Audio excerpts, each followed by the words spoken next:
Hi friends, welcome back. Palestine के समर्थक में कूदा भारतीय मुसलमानों पर भड़के मौलाना को सुन 56 मुल्क हिल जाएंगे। ओह वेरी गुड, क्योंकि हैं कई। अच्छा, दो 56 मुल्क तो हैं ही, साथ में हमारे देश के अंदर भी कई ऐसे हैं जो भैया पैलेस्टीन को समर्थन दे रहे हैं। समर्थन देना चाहिए, वही तो मैं ही कह रही थी, समर्थन देना चाहिए। वो दे रहे हैं मतलब। तो चलो वीडियो शुरू करते हैं। वीडियो शुरू करने से पहले अगर आप चैनल पर नए हो और आपने अभी तक सब्सक्राइब नहीं किया तो जल्दी से पहले सब्सक्राइब के बटन और बेल आइकन को क्लिक कर लो, ताकि आपको हमारे सारे न्यू वीडियोस के नोटिफिकेशन मिल जाए जैसे हम अपलोड करें। अगर आपको वीडियो पसंद आता है प्लीज लाइक एंड शेयर। चलिए शुरू करते हैं। हमारे दूसरे 2 चैनल्स, उनको भी सब्सक्राइब कर लेना, उनके लिंक से डिस्क्रिप्शन बॉक्स में। कल से सवाल उठाए जा रहे हैं, क्या देश में भी कुछ हमास के लोग पल रहे हैं क्या? जो चीजें हुई कि हुआ हमास में, फिलिस्तीन का मामला, इजराइल का मामला, प्रधानमंत्री ने इजराइल का समर्थन किया और यहाँ रोडों पर निकल के हमास हमास चिल्लाया जा रहा है। देखिए, सबसे पहले हमको ये देखना पड़ेगा कि हमास क्या है और हमास ने क्या किया है। हमास ये कहता है कि हमने जिहाद कर रहे हैं, तो उनको फिर जिहाद का अर्थ नहीं पता है। जिहाद जो होता है वो इंसाफ के लिए होता है, इंसानियत के लिए होता है। और इन्होंने जो किया, इन्होंने एक आतंकी हमला किया है। इसको मैं आतंकी हमला कहूँगा। क्यों कहूँगा? क्योंकि अगर आप जिहाद कर रहे हैं तो जिहाद जो होता है वो एक मुल्क से दूसरे मुल्क का होता है, ठीक है। वार होता है एक मुल्क से दूसरे मुल्क का होता है। आप कोई मुल्क नहीं हो, आप एक संगठन हो फिलिस्तीन के। मैं मानता हूँ पूरे वर्ल्ड के मुसलमानों का सपोर्ट फिलिस्तीन को है। एक इंसानियत के नाते, एक इस्लाम धर्म के नाते, अनुयायी होने के नाते सब सपोर्ट कर रहे हैं, ठीक है, कर रहे हैं। लेकिन मैं ये पूछना चाहूँगा ऐसे लोगों से जो हिंदुस्तान में रहते हैं और वक्त पड़ने पे कभी वो पाकिस्तान सपोर्ट कर देते हैं, कभी वो आतंकियों को सपोर्ट करते हैं, आज वो हमास का सपोर्ट कर रहे हैं। अगर आज ये व्यक्ति जो यहाँ सपोर्ट कर रहे हैं वो इजराइल जाते हैं और इजराइल में हमास उनको पकड़ लेगा, तो क्या उनको आवभगत करेगा? उनको पहले गोली मार देगा। वो ये नहीं देखेगा कि मुसलमान है, वो ये देखेगा कि इंडियन है। ये दुनिया हमको इंडियन देख रही है और हम अपने आप को मुसलमान दिखा रहे हैं, गलत के साथ भी दिखा रहे हैं मुसलमान। अब कह रहे हैं जिहाद धर्म युद्ध नहीं है। जिहाद धर्म युद्ध है, लेकिन जो हमास ने किया ये धर्म युद्ध नहीं है। जिहाद में आप किसी महिला को बंदी नहीं बना सकते, किसी ज़ईफ बूढ़े व्यक्ति को बंदी नहीं बना सकते, बच्चे को बंदी नहीं बना सकते, ना उनको मार सकते हैं आप। अच्छा, कोई व्यक्ति मेहमान है, होटल में रुका हुआ, उसको आप नहीं बंदी बना सकते। लेकिन यहाँ क्या सिविलियन को कुछ नहीं कर सकते। इजराइल की महिलाओं को नंगा करके उनके बाद ट्रक पे डाल करके उनको चल के पैर बैठे हैं। क्या इस्लाम ये कहता है जितना ज्यादा इस्लाम में महिलाओं को सम्मान दिया है, इज्जत दी है, उतना किसी दूसरे धर्म में इज्जत नहीं दी गई है। लेकिन ये जो कर रहे हैं, तो क्या ये इस्लाम का सर ऊंचा कर रहे हैं? इस्लाम का सर शर्म से झुका रहे हैं? ये सोचना चाहिए, जवाब देना चाहिए। और मुसलमानों को ऐसे संगठनों से पूछना चाहिए कि आप महिलाओं पर जो जुल्म कर रहे हैं, महिलाओं के साथ जो अत्याचार कर रहे हैं, तो आप में उनमें फर्क क्या रह गया है? आप इस्लाम के अनुयायी हैं, हम पैगंबर मोहम्मद सल्लल्लाहु अलैहि वसल्लम के मानने वाले हैं। हमें तो अपना इखलाक पेश करना है। आपको मैं एक वाक्य बताऊं, हमारे पैगंबर एक बार ईशा की नमाज पढ़े। ईशा की नमाज रात में होती है 8 बजे के आसपास। तो वो नमाज पढ़ने के लिए मस्जिद में जैसे ही पहुंचते हैं तो उनके कानों में बच्चे के रोने की आवाज़ जाती है। तो वो पूछते हैं भाई कौन रो रहा है? तो मालूम पड़ता है पड़ोस में एक यहूदी रहता है, उसका बच्चा रो रहा है।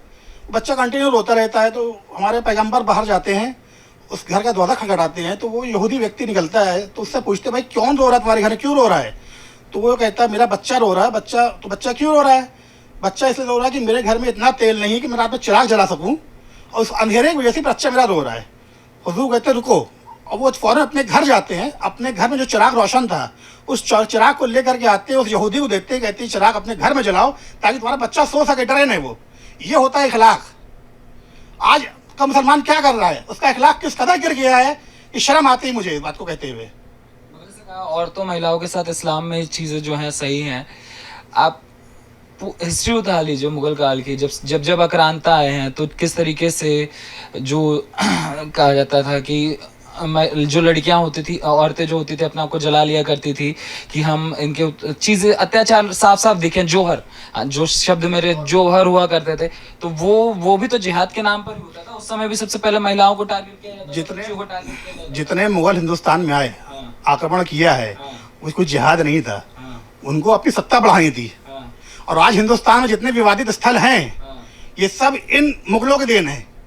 इन्होंने विवाद पैदा करके, और ये इन्होंने सिर्फ अय्याशी किया है। मुगलों ने कोई देशभक्ति कार्य नहीं किया, इन्होंने सिर्फ अय्याशी किया। आप देख लीजिए जितने भी मुगल बीते हैं, 90% मुगलों ने जो विवाह किया है वो अपने धर्म में ना करके दूसरे धर्म से किया, ठीक है। और उसके बाद उन्होंने मंदिर को तोड़ा या कुछ भी किया, एक जगह बनाई, उन्होंने वहाँ पे नमाज ही पढ़ना है, वहीं मूर्ति रख दी। ये विवाद का जन्म हुआ नहीं हो जन्म, और वो विवाद आज तक चलता चला आ रहा है।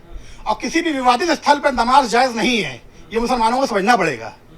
किसी भी विवादित स्थल पे नमाज जायज़ नहीं है, ये मुसलमान समझ नहीं रहा है।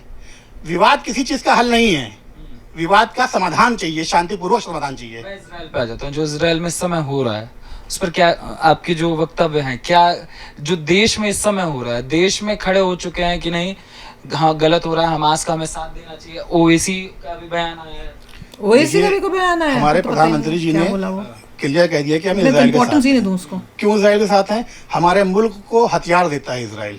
नंबर 1 पे रूस है, नंबर 2 पे इजराइल है। तो जो मुल्क हमारा सपोर्ट कर रहा है, हम दुश्मनों से बच रहे हैं, अपना बचाव कर रहे हैं, उनसे हथियार खरीद रहे हैं, हम उनका सपोर्ट करेंगे नहीं करेंगे?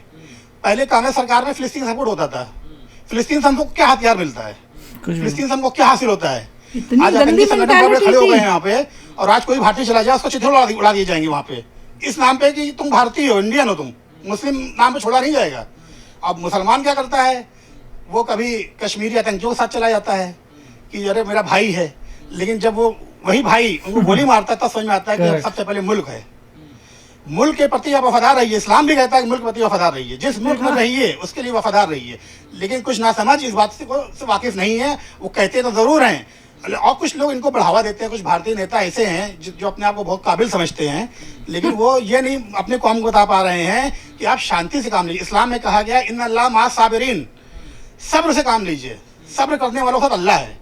हमास अगर इजराइल जुल्म कर रहा है, मैं मानता है इजराइल जुल्म कर रहा है, इजराइल ने आपके पास गोली चलाई है, पहले चलाई है, हमले होते रहे हैं, आप इस एक्शन के रिएक्शन होता है, लेकिन ये हक किसी ने को नहीं दिया इस्लाम ने कि आप किसी बेगुनाह को मारें, महिलाओं के साथ बदतमीजी करें। इस्लाम कहता है कि जिहाद की कुछ कंडीशन होती हैं, आप जिहाद करिए लेकिन जंग में आप किसी को जला नहीं सकते। आज इतने रॉकेट दागे गए हैं कि उन्होंने फूल बरसाया, आग बरसाई है, उस आग में 250-300 लोग जल के मरे हैं। उसके बाद हमास ने अपना काम कर दिया और करके अपने सुरंग में घुस गए। जब इजराइल ने हमला किया उसमें बेकसूर मुसलमान फिलिस्तीनी मारा गया, जो पहले से टूटा हुआ था वो तबाह बर्बाद हो गया, बच्चे अनाथ हो गए, औरतें विधवा हो गई। उनके साथ कौन खड़ा है? इनोसेंट लोगों का भविष्य क्या होगा? वो तो भाग क्या गया। हमास विधवा औरतों से शादी करेगा? क्या हमास उन यतीम बच्चों को पालेगा? हमास को तो सिर्फ अपनी जरूरतें पूरी करनी है, अपना वर्चस्व कायम करना है, वो सिर्फ इसलिए कर रहा है। बाकी हमास के साथ ना मैं खड़ा हूं, मैं और मेरी सोच ये है कि भारतीयों को भी खड़ा नहीं होना चाहिए हमास के साथ। आप अपने मुल्क के साथ स्टैंड रहिए। हमारा प्रधानमंत्री जो कह रहा है, प्रधानमंत्री विश्वास करिए, प्रधानमंत्री की बात पे विश्वास करते हुए हमको बस ये पहल करनी चाहिए, हम किसी पक्ष में सपोर्ट में जुलूस ना निकालें, जिंदाबाद मुर्दाबाद ना करें, बल्कि हम मस्जिदों में दुआ करें, मज़ारों में दुआ करें कि अल्लाह आप इंसाफ करिए, क्योंकि अल्लाह के इंसाफ में, अल्लाह के लाठी में आवाज़ नहीं होती है, और उसका इंसाफ जब होगा तो दुनिया देखेगी। तो भाई सुनो, पॉइंट्स अच्छे थे, सारे पॉइंट्स अच्छे थे। देखो, वो समझाया कि हम भी यही कह रहे हैं कि अगर आप सिविलियंस को मार रहे हैं, इनोसेंट लोगों पे जो भी अटैक कर रहा है, विमेन पे कर रहा है, लोगों को फेस्टिवल जाके मार रहा है, वो टेररिस्ट एक्टिविटी कर रहा है, इसीलिए उसे टेररिस्ट बोलते हैं। ये वो बात नहीं है कि फ़िलिस्तीन को हेल्प करिए, ये वो, यहाँ पे फ़िलिस्तीन का कॉज नहीं, यहाँ पे तो तुम टेररिज्म कर रहे हो, इसलिए उनको प्रॉब्लम आ रही है।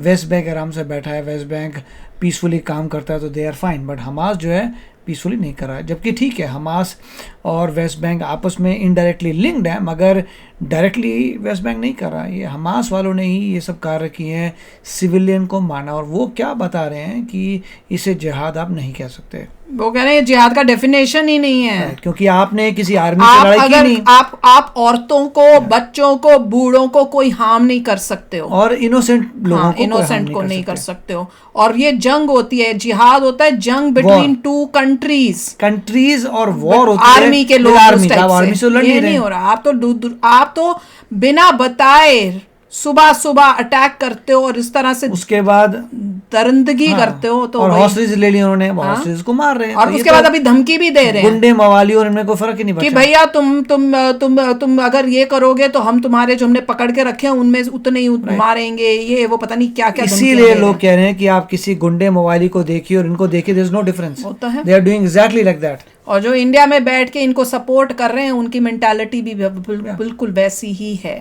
तो उनको भी, उनके ऊपर भी सख्त एक्शन होने चाहिए, बिकॉज वो क्रिएट करेंगे प्रॉब्लम्स हमारे देश के अंदर। अब उनको बल्कि इससे पता चल जाना चाहिए कौन है ये प्रॉब्लम क्रिएटर्स हमारे देश के। तो चलो अभी शेयर करना अपने थॉट्स, चलते हैं, मिलेंगे नेक्स्ट वीडियो में बहुत ही जल्द। Till then take care and bye bye. तो अगर आप मेरे इस चैनल पे नए हो तो जल्दी से सब्सक्राइब के बटन को हिट करो और बेल आइकन को क्लिक करो, ताकि आपको मेरा जब नया वीडियो मैं लगाऊं आपको उसके बारे में जल्दी से पता चल जाए।